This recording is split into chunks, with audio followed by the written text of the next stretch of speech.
bawazalendo bauti ko déjouer plan ya munene pour na chute ya Kisangani, pour na chute ya Kamanyola.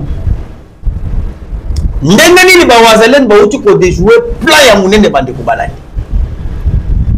Boyokaki makambo ya cesser les faits. Oyo ezali ko circuler. Zoka ennemi se préparait déjà pour attaquer Kamanyola, Kisangani, Tanganyika.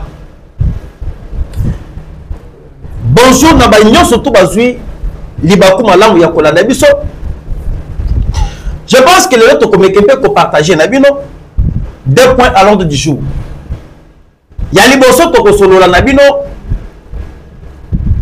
un grand plan bien préparé par le Rwanda. En complicité avec les hommes politiques, en complicité avec quelques généraux, il y a parti, il y a Uvira, Kamanyola, va même Kisangani. Comment le plan était déjoué par les Ouazali? Yami Balé, nous allons parler à ce qui concerne une loi qui vient d'être déposée, une loi qui vient d'être proposée dans l'Assemblée nationale pour annuler la loi portant du statut d'un ancien président, Joseph Kabila. C'est-à-dire, avantage non surtout, M. Kabila a bandaki ko avantagé. Bauti ko koti sa loi au sein de l'Assemblée nationale ba annuler yango. Tokotali sabino. La proposition oyo. Avantage et Kosalani. Désavantage et Kosalani. Binotan que peuple. Yamoto le sakabino. Et c'est aussi très important.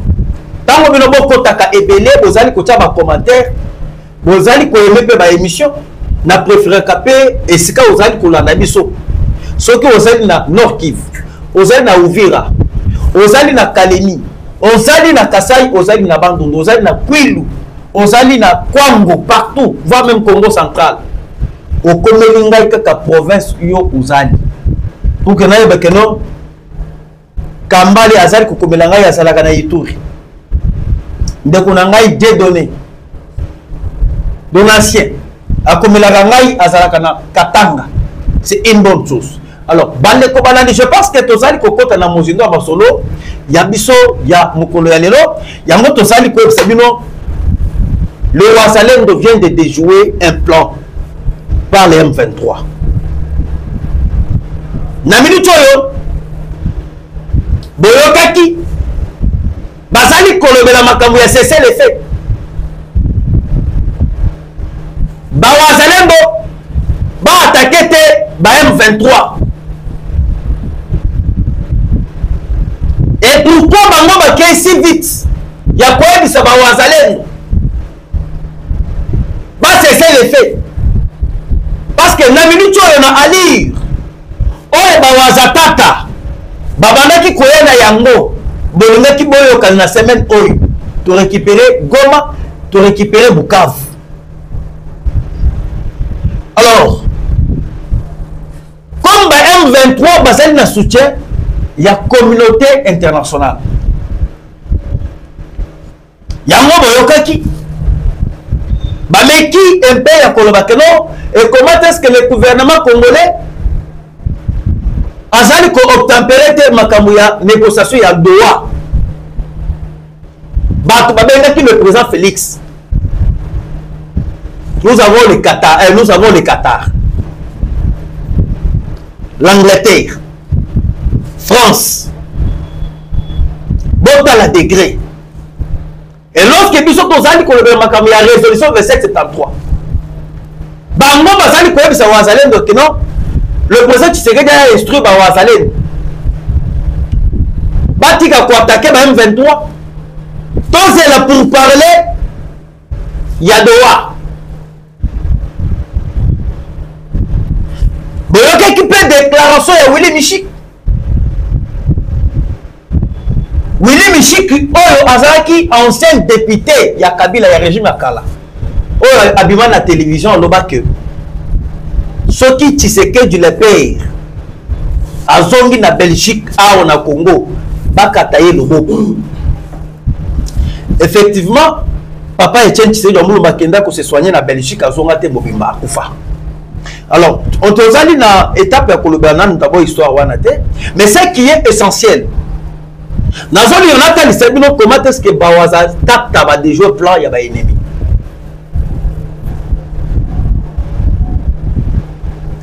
Après demande ya France, na demande ya Angleterre, va même Qatar. Bawazalendo baboyi balobi biso toboyi makambo ya cesser les faits. Tandis qu'il y avait déjà un plan bien établi. Balinga qui va profiter lorsque Bawazalendo bandimi makambo ya cesser les faits. Et bango va se préparer. Parce qu'aujourd'hui, le Rwanda, le M23 va se renforcer. Nous avons 10 camions. Il y a des Rwandais et Wouchi na ville ya Goma. Et puis c'est là, déploiement et salami. Dans cela, il y a axe Bukavu, Nyangenzi, passant vers Panzi. Rwanda a atteint 10 camions pleins de militaires rwandais. Nazali ko répéter makambo yongai nazali koloba. Rwanda a déployé 10 camions pleins de militaires rwandais. Bakatisi sur axe Bukavu, Nyangenzi et Baleki Lanzela ya Panzi. Et Salaki plan. Tango basali kolinga ke M23 Wazalendo va respecter cesser les faits. Na plan bango basali ya renforcement. Parce que ceux qui botani bitumba oyo ebundamaki dimanche. Ebundamaki samedi. Effectif militaire ya ba M23 est diminué. Bakomi muke.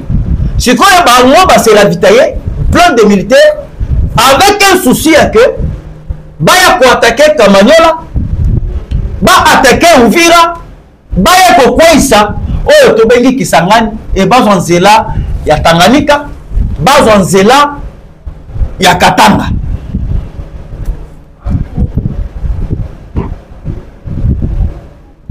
Yango bino boyoki. Après demande na bango. Bawazalendo baboy balobi makamwa na ezali ko concerner bango te. Avant que tu touches point ya Bawazalendo. Nazoni yana tele bino image. Bona na bino moko Bawazalendo. Ndenge bango moko basali ko s'exprimer. Ah, tala muto ezali sima wana ya Bawande wana boteme bete kaka tuk tuk. Image wana de kolobani. Hein? Non bonelité bokolela. La patrie ou la mort. Et après tant on retient les images, na ko l'accepter ma proposition. Oh na ko yebisa bino ke ali oyo makambo ezali ko kende. M23 va disparaître. Après proposition ya ke Wazalendo va cesser les faits. Boyo kamakamu réponse ya ba Wazalendo. Bawaza tata, bawaza chouch. Allez, bon on bando. Les résistants pour la défense de la patrie face à la fameuse déclaration de l'honorable Willy Michik. Noki. Noki. Nous reçûmes des résistants pour la défense de la patrie. Les Wazalendo. CRPD en cycle. Nous sommes indignés et condamnons avec les plus grands regrets les propos de l'honorable Willy Michiki imposant, sans aucune logique, ni de fond, ni de forme, un cessez-le-feu immédiat au résistant Wazalendo qui se sacrifie pour la cause de la patrie. Pourquoi? Quand on constate qu'il y a des avancées significatives de la part de Wazalendo. Pourquoi Bazali Kosenga cessez-le-feu et va mettre en garde M. Willy Michik. Oh, Bazali pillé les Européens. Et lorsque les Français qui n'est pas le président Tshisekedi doit cesser le fait. Le président Tshisekedi a dit le gouvernement congolais. Le gouvernement congolais est tenté de respecter le cessez-le-feu. Aucun militaire congolais FARDC a s'attaqué à M23. Le Wazalendo, Bazali ba défenseur ya république bawazalendo bazali ba enfant orphelin wana réponse à tata mokonza mboka ayebisi ba français oyo bayaki kolela na banglais na banglais bawazalendo bazali bana bitika ba perdre ba papa na bango ba perdre ba maman na bango bazali assez marre par rapport à la victime ya bato bakufa ebele na partie à est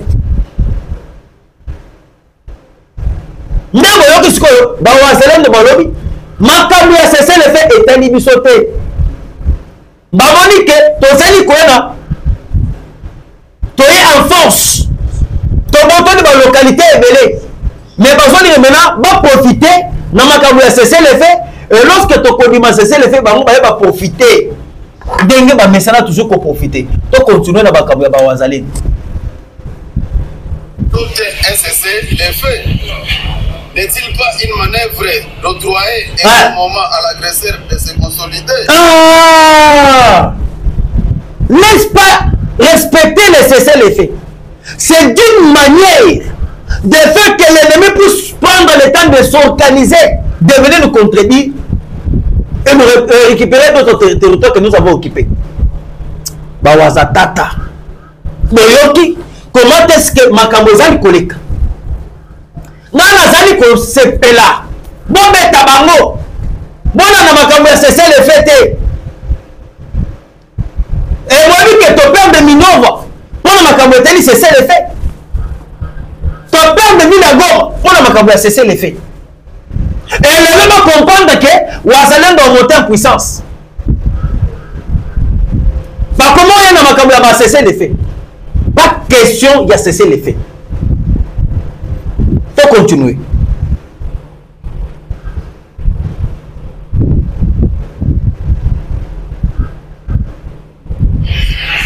Allons-nous obéir aux soi-disant cessez le feu quand les milliers de camions remplis de militaires rwandaises versés à Goma et ailleurs pour le renfort de M23 absent. Bonjour, il doit respecter cessez le feu. Tandis qu'il y a plein de camions, il y a des Rwandais qui vont traverser Goma. Et lorsque va continuer la ville de Goma, Bamususu va débonder jusqu'à la ville de Bukavu. Puis surtout, il va cesser le fait. Bawazalendo balobi, toboyi makambu ya cesser le fait et tali bisote. Hein? Wana a kobunda siko cette fois-ci. Yoka. Trop, c'est trop. Trop, c'est trop. Nous tenons à informer l'honorable Willy Michiki que tout est en course d'évolution. Les Congolais ne sont pas épargnés. À conséquence, il ne lui revient pas les droits de poser un style de jeu au Wazalendo pour recouvrer la confiance que l'agresseur lui doit. C'est très profond. Du dossier de Grenada au Canada, où, sous la conduite du patron de tous les traîtres congolais, tous les traîtres congolais s'était présenté comme le chef coutumier congolais, tout en adhérant au coup contre la République démocratique du Congo. C'est que l'honorable Willy Michiki fait aujourd'hui. Ce monsieur doit être arrêté. L'honorable Willy Michiki comme la personne digne de nous donner une leçon, une ligne de conduite. Par la même occasion, nous mettons en garde les politiciens qui violent la confiance que le peuple congolais a placée en agissant contre la République démocratique du Congo. Voilà, son intégrité. Quoi qu'il en coûte, nous ne donnerons plus à qui qu'il soit de l'occasion de jongler nos valeurs patriotiques, de la race. Les victimes de cette agression, nous opposés sont nos parents, frères et sœurs. Poseront les armes lorsque le dernier de notre territoire sera libéré. Tokotika minduki soki kaka lelo ba territoire na biso nyonso to récupérer yango. que le territoire est belé, ils allaient non récupérer. Moyen pour cesser l'effet exacté. Ou les alliés, bah, VDP, bah, Wazalen. Continuons et vive la République démocratique du Congo. Vive le Wazalen. Pour le comité directeur du consortium existant. Bandeko. Nazali quoi, c'est bien clairement que jeune oyo bazali ko mérité. Ennemi avait déjà tout planifié. Na cessé les faits wana bazali ko ya ko profiter. Mais na minute to zali ko c'est bien et si quand maintenant ennemi a bana ko se renforcer sur axe. De ma côté na y pense. Na Panzi sur axe Nyangensi Bukavu. Et le lot bitumba ebundami lelo na ba 11h. Bitumba ebundami na ba 11h. Sur Kabamba centre. Ba wazalem no ba bundi na ba ennemi. Parce que na minute oyo ba ennemi baza na posa ba ko conquérir autre bengi Kavumu centre. Parce que nous avons l'aéroport de Kavumu et Kavumu centre. Kavumu centre, c'est là où nous avons le marché. Il y a des commerçants. L'aéroport, c'est là où nous avons l'aéroport Oyo. Et ça, il dépend de la ville de Bukavu. Maintenant, il y a pour que attaquer Kabamba. Kabamba. Le Wazalendo, Babeti Bango, na batu oyo babana kouta sur axe babana kouta na kati ya auto bengi côté ya pense parce que sur 10 camions 6 camions et continue la ville à Bukavu 4 camions et ko renforcer bango na côté ya Katane centre est-ce que babeti bango bakimi bake ko batama na côté ya Katane Katane nord pas pitié pas de blague makambo ya cesser le fait tali bisoté combien de fois toke na makabu ya dialogue ya Angola parce que ça a toujours que ceux qui toke na Angola tondimi cesser le fait et bango batikali bazali ko se préparer bakoyesi ba village bakoyesi ba cité toke na Angola aucune solution na makabu teli Angola tolongwa na Angola toke na Kenya aucune solution tolongwa na Kenya toke na auto bengi Ndowa. Est-ce que vous avez déjà suivi makabu teli condamnation à Rwanda? Et aujourd'hui, le Rwanda est en train de violer nos territoires. Le Rwanda ne respecte pas la résolution 2773 des Nations Unies. Les militaires, ils vont côté na kacha Rwanda, ils vont traverser la frontière. Ils vont côté na kacha Rwanda, ils vont violer même charte des Nations Unies. Moi, je demande que la seule solution, na minute oyo déjà que Rwanda zali ko se vider ba militaire na ye ebele na ba oyo bazala ki na réserve ba bandi ko katisa déjà ba katisi ebele batiki frontière batiki pena Rwanda kolele na Rwanda ce qui on peut calculer ba militaire batikali kuna na kati ya Rwanda je peux compter ba koki kozala au nombre ya 5000 mais ce qui lelo ba wazalendo selon moi ba wazalendo ba fongoli front de guerre à partir il y a ville à Goma et à partir il y a Masisi centre to traverser vers Rwanda to pelissimo to na kati ya Rwanda ndenge ezali kolela Masasi ezali kolela na territoire oyo ya biso et biso pe to koti na territoire ya Rwanda to pelissimo to ba oyo bazali koto oyo bakokima bako se vider bakolinga maintenant bazonga kuna ba renforcer kuna na kati ya Rwanda. Et à ce moment-là, le territoire na biso ekozala libre. Tant que biso to continue na kati ya Rwanda te. Rwanda a kotika la kotika pe ko agresser Congo. Il faut biso pe to kota na Rwanda. To pelisa pe moto, to bombarder pe pa bisika mususu. Ndenge M. Paul Kagame afandi kuna na kati ya Rwanda, ayoki pe biso pe to koti nata na église moko atami balé to bombarder yango. Solution est commune. Ce n'est pas comme ça. Conseil de sécurité des Nations Unies, les autres fandi, est-ce que résolution est valable? Vous condamnez Rwanda, vous sanctionnez le Rwanda. Et jusqu'à présent, aucune solution. Le même monde est en train de renforcer ses militaires. Moi, je demande au président Tshisekedi d'ouvrir l'œil. Vous êtes élu par le peuple. Et lorsque l'ennemi s'est renforcé, aux alliés censés, il y a un copain de position. Prenez la position valable. Particulièrement aux alliés Nabango, les Occidentaux, les Belges, les Américains. Résolution verset 73. Et jusqu'à présent, vous allez appliquer un autre. Il y a une révélation et où tu peux ça révéler. Lorsque les Européens vont dire que non, moi, on a sanctionné minerais à Congo parce qu'on a les sous-soutés. Mais moi, on a que nous avons une grande société. Oh, et ça, la Belgique. Société, on a soumis minerais. Dernièrement, oh, et ça, on a sol congolais.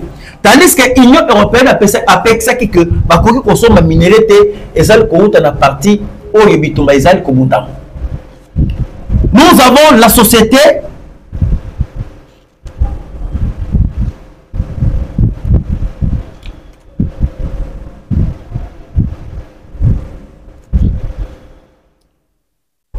Le complet total.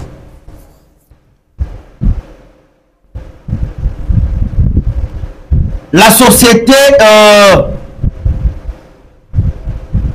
Global Witness, selon l'enquête menée par Global Witness, est très embarrassante pour la Commission européenne et sa défense de l'accord Union européenne-Rwanda sur le minerai congolais.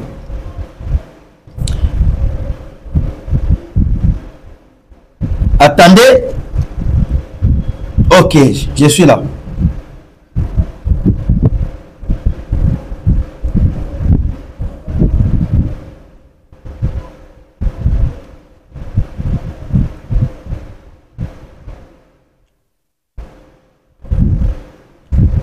Il y a une grande société européenne.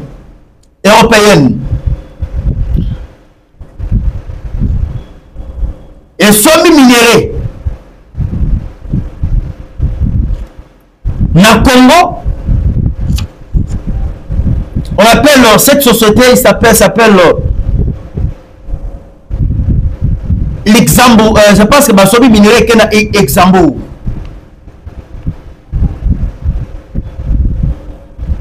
C'est une manœuvre qui opère avec la complicité silencieuse, voire même activer des figures influentes telles que Emmanuel Macron, la Commission européenne dirigée par Ursula von der Leyen. Minerai et bimi. Baouch qu'on dévoilé dans Global Witness.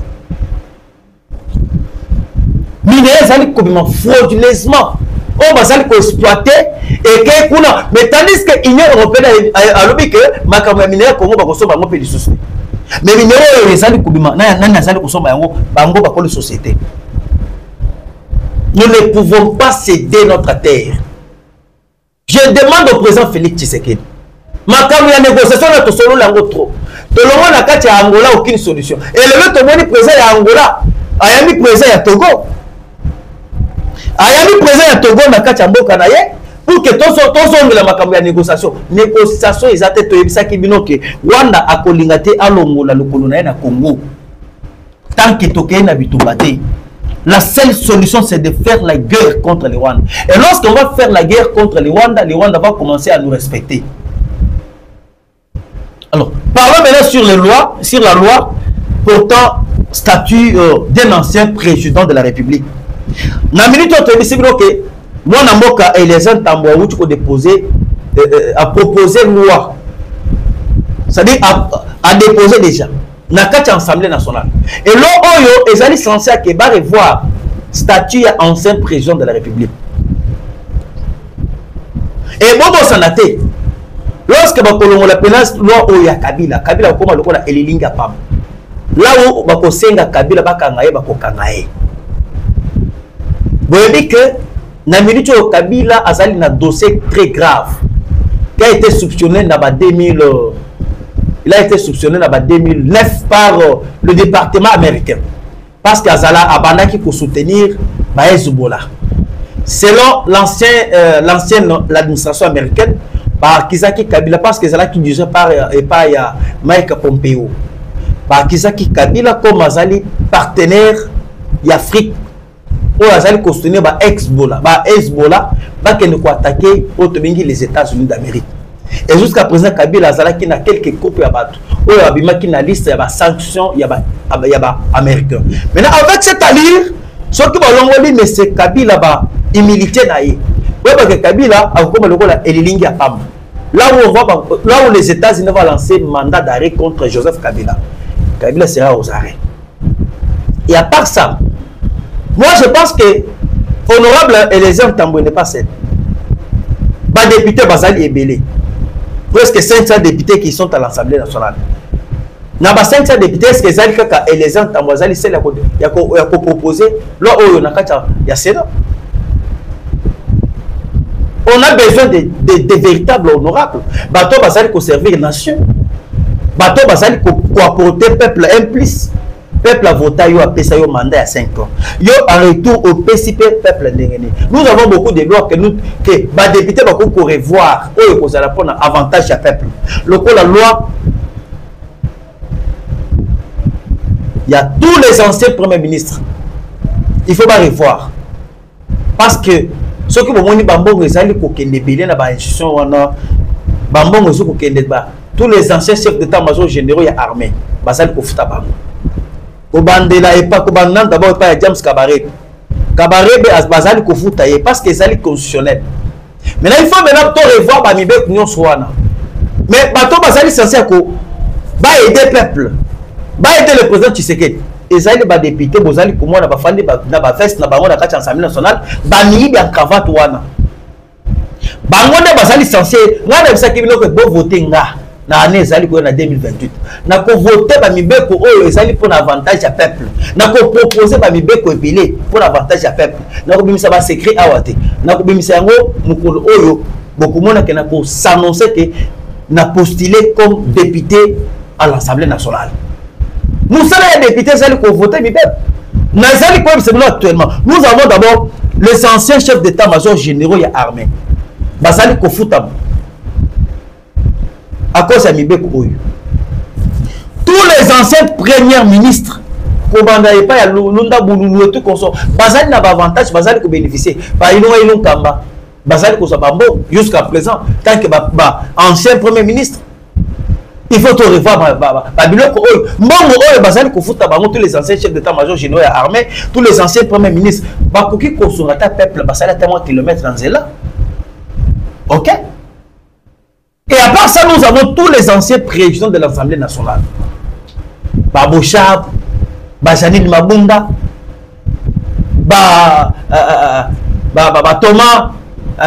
Thomas, je pense que oui, Azalaki, Thomas, ceux qui arrivent, Thomas et tout comme ça, Basali Kosabambongo, voire même Bajamak Kaboun, Basali Kosabambongo, n'a pas vice-président, il y a l'Assemblée nationale.